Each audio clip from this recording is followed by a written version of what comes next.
अब या तो अपना प्राइवेट चैनल बना के माध्यम से काम कर रहे हैं या फिर वो बेरोजगार हो गए। जब से मोदी जी ने सत्ता संभाली है तब से न केवल विरोधी पक्ष के नेताओं पर दमन हो रहा है बल्कि मीडिया के भाइयों पर भी ये दमन जारी है। एक एक करके मीडिया के लोगों पर अत्याचार बढ़ता जा रहा है। अभी कल ही न्यूज में देखा कि झारखंड के सीएम हेमंत सोरेन के मीडिया एडवाइजर के घर पर ईडी का छापा पड़ा और मनोज झा जी का पहले बयान लिखा कि लगातार अब ये काम ईडी और सीबीआई का विरोधी पक्ष के नेताओं का आवाज बंद करने के लिए, आवाज दबाने के लिए ये लोग इस तरह का अत्याचार करेंगे। पीछे से बीजेपी ने मीडिया के बंदियाकरण से शासन की शुरुआत और उसके अत्याचार पर उतारू कांग्रेस पार्टी इसकी घोर निंदा करती है। इससे पहले आप सभी जानते हैं देश के जाने माने पत्रकार अजीत अंजुम, रवीश कुमार, अभिशाल शर्मा एवं कई अन्य पत्रकारों को प्रताड़ित किया जा रहा है। 10 साल में एक भी प्रेस कॉन्फ्रेंस कांग्रेस पार्टी में जैसे हुआ करता था, मोदी जी ने एक बार भी मीडिया के सामने मुखातिब होना नहीं उचित समझा। मैं यूपीए सरकार में काम करता था, उस समय जब कभी प्रधानमंत्री मनमोहन सिंह जी विदेश जाते थे, विदेश के दौरे पर जाते थे, तो उनके साथ आप में जैसे कई पत्रकार जहाज में चढ़ के भी उनसे सवाल करते थे। ये होता भारतीय जनता पार्टी के लोग कांग्रेस पर आरोप लगाते रहे हैं इमरजेंसी के दौर का, लेकिन मुझे अच्छी तरह से याद है इमरजेंसी के दौर में भी श्रीमती गांधी के मुखालफत कभी कभी पूरा अखबार का जो एडिटोरियल है वो बंद होता था, विरोध में नहीं लिखा जाता था और बाकी अखबार के पन्नों पर इमरजेंसी के बारे में विस्तार से उसके बारे में शिकायत होती थी। लेकिन आज अघोषित इमरजेंसी है, डर से कोई बोल नहीं सकता है, डर से कोई लिख नहीं सकता है। अभी आप लोगों ने देखा होगा जो विगत लोकसभा और राज्यसभा का सत्र समाप्त हुआ, उसी बीच में सिक्योरिटी ब्रीच हुआ। हालांकि वो पहले भी जब स्वर्गीय अटल बिहारी वाजपेयी जी प्रधानमंत्री थे उस समय भी हमला हुआ था आतंकियों के द्वारा, लेकिन वो लोग सुरक्षा कर्मियों ने सीढ़ियों पर उनको मार गिराया। इस बार बीजेपी के एक सांसद के द्वारा इनको रिकमेंडेशन करके और भेजा गया और सीआरपीएफ के लोग, दिल्ली पुलिस के लोग उन लोगों को जांच किए बिना जाने दिया और वो लोग सब दर्शक दीर्घा तक कार छूने के लिए मना किया गया था।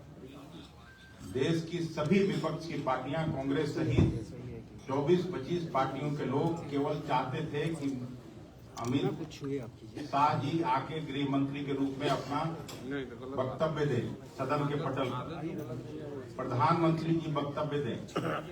ये एक परिपाटी रही है जब से संसद, जब से देश आजाद हुआ है कि जब कोई बड़ी घटना सत्र के दौरान होता है तो उस समय आगे लोग अपना वक्तव्य देते हैं। पिछली बार भी उस समय के तत्कालीन गृह मंत्री आडवाणी जी, उस समय के प्रधानमंत्री स्वर्गीय वाजपेयी जी ने आके वक्तव्य दिया था और सिक्योरिटी के मसले पर पूरा देश की सभी पार्टियां उनके साथ खड़ी थी, देश की सुरक्षा का मामला था।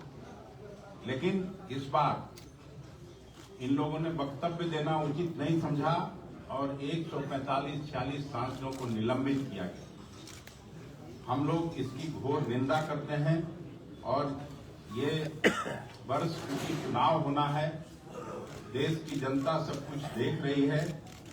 ये 3 हिंदी पट्टी के राज्यों में सरकार इनकी जरूर बनी है, लेकिन लोकसभा चुनाव में महागठबंधन पूरी एकजुटता के साथ चुनाव लड़ेगी और बिहार में मुझे पक्का यकीन है कि इनको एक भी सीट नहीं मिलने जा रहा है।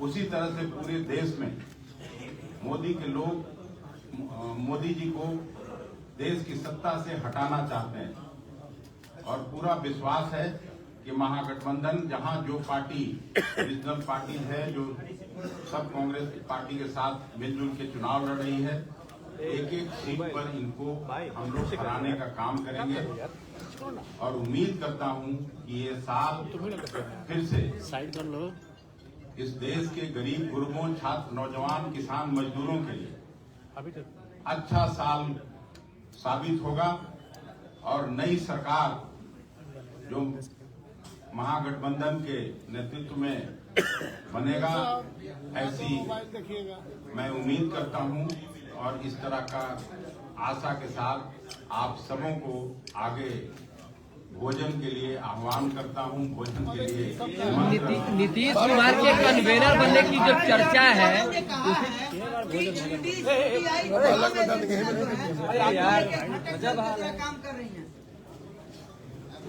जब उन्होंने कहा है तो ये तो हम लोग भी बोल ही रहे हैं, सीबीआई का लगातार दुरुपयोग हो रहा है। कल ही हुआ, कोई ऐसी पार्टी नहीं विपक्ष है, कोई ऐसा नेता जो सदन में भी बोलना चाहता है, उसका आवाज आज संजय सिंह जेल में है और 1 दर्जन से ज्यादा लोगों को जेल में केवल इसलिए भेजा गया कि वो मोदी जी के नीतियों का खिलाफत करता था, जन विरोधी नीतियों के खिलाफ बोलता था सदन में। ये तो लगातार हो ही रहा है, सीबीआई का लगातार दुरुपयोग हो रहा है। जो प्रजातांत्रिक इंस्टीट्यूशन उनको खत्म करने की साजिश हो रही है। इस तरह से विश्वविद्यालयों में आरएसएस के द्वारा वाइस चांसलर नियुक्त किए जा रहे हैं, ये किससे छिपा है? आप सभी को मालूम है। आरजेडी ने कहा है कि नीतीश कुमार जो है आरजेडी और नीतीश जी के बीच में वर्चुअल मीटिंग हुई है क्या? नीतीश जी को बनाने के लिए कन्वेनर बनाने क्या ये मीटिंग शेड्यूल्ड है अभी सर? नहीं, इसका निश्चित जानकारी आपको दिया जाएगा जब इस तरह का कोई बात होगी। शेड्यूल्ड है, मीटिंग तो होते ही रहता है इस तरह का रूटीन मैटर। और नीतीश जी में सारी योग्यता है, इस बात को आप लोग क्यों ये सवाल खड़ा किया जाता है, मुझे समझ में नहीं आता। कल हुई थी कि नहीं बैठक? कल हुई थी कि नहीं? कल कोई इस तरह की बैठक नहीं। लेकिन मनोज झा कह रहे हैं आरजेडी की ओर से बोले श्याम पूछ लो, सब पूछ लेगा तुम लोग ले रहे नहीं तो क्या पार्टिसिपेट कर रहा हूँ, हमसे ये सवाल कैसे बताइएगा? निश्चित प्रदेश अध्यक्ष है, मुझे जो जानकारी है मैं वही तो बताऊंगा आपको। मनोज झा आज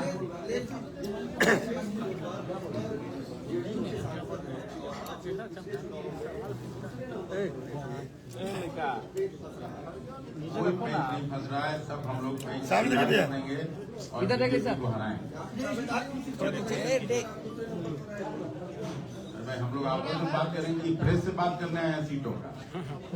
हम लोग आपस में बातचीत करके कोई मसला ऐसा नहीं है जिसको हम लोग नहीं सुलझा रहे। सर मनोज झा ने कहा है कि आरजेडी चाहती है कि नीतीश कुमार कन्वेनर बने, तो क्या लगता है आप लोग का क्या राय है बिहार से खासकर? सभी पार्टियां चाहती है तो कांग्रेस उसमें कब पीछे रहेगी? नीतीश जी ने शुरू किया था ये काम, ये बात तो सब लोग जानते हैं। और नीतीश जी की परिपक्वता के बारे में, नीतीश जी की पॉलिटिकल समझ के बारे में कौन सवाल खड़ा कर सकता है? आप लोग को मैं भोजन पे आमंत्रित मानते हैं कि कन्वेनर बनना चाहिए? आप मानते हैं कन्वेनर बनना चाहिए? हाँ, हम 10 मिनट फोन करते हैं, पूछते हैं। प्रधानमंत्री तय हो रहा है भाई, पहले बीजेपी को हम लोग हराएंगे, हम लोग का जो संख्या पर्याप्त बल चाहिए वो हो जाएगा, प्रधानमंत्री भी चुन लिया जाएगा। मैं कौन सा भाजपा?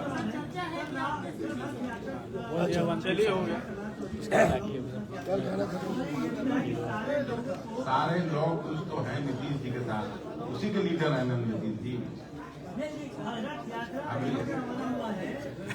चलो अयोध्या जाने से हम लोग रुक रहे हैं क्या? काहे नहीं जाएंगे? हम लोग पूजा पाठ नहीं करते हैं, बीजेपी वाला से ज्यादा करते हैं। ठीक है सर हो गया सर। शंकराचार्य ने जो बयान दिए उसमें नहीं विश्वास है।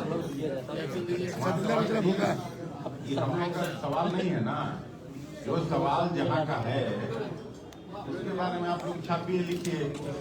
शंकराचार्य जी इतना बड़ा बयान दे दिए, हम लोग भी तो देख रहे हैं ना, पढ़ते हैं ना।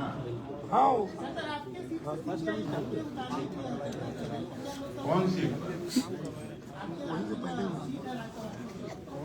अभी तो आपसे जो जानकारी मिल रही है दे देंगे, तो कौन लड़ाई कर रहा है?